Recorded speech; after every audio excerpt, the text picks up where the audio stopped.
when you talk about Jaipal Singh, let's talk about Takra in 1903 when he was born. Now, even his actual date of birth is disputable because in 1903 there were definitely no calendars in the village, right? He was born in a Pahan family, so he was not baptized, so that even the local church would not have had a record of when he was born, because they record the births and deaths of their parishioners. So imagine this place, 1903, you can call it advanced because it had a church, so presumably there was a certain amount of medical facilities available, but that again would have been available to its parishioners because the non-Christians have a healthy distrust of the Christian. So he was born in 1903, no midwife, no medication, nothing. It would have been a natural birth.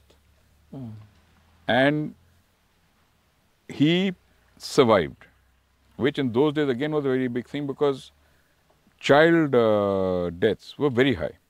The incidence of infant mortality was very, very high. His father, Amru Pahan, was also a salt trader. He used to get salt from the Orissa coastline, somewhere near Cuttack, and bring it and sell it over here locally in the markets. They had a warehouse in this village called Remta, which is not very far away. And this is what I think. Because of this exposure of his to the outside world, he believed that his son should have a good education. And not just son and daughter. His sister also was allowed to have an education or was given an education. And one can only presume that his basic education must have happened in Takra, in the church's primary school that was here. And because it was St. Paul's over here, he was sent to St. Paul's School in Ranchi. Now, it might seem a very simple thing that, oh, sending him to school is not a big deal.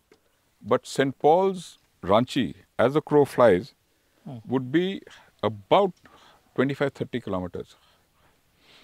So in the days when you didn't have public transport, you didn't have a means of communication, you could just try and imagine the obstacles or hurdles.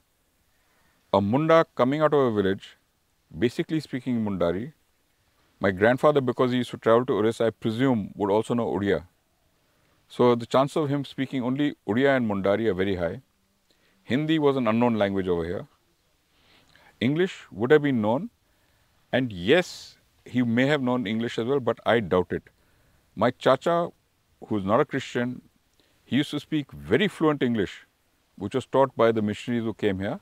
And in fact, I used to tell everyone, if you put him behind a sheet and hear him talk, you'd think an Englishman was speaking.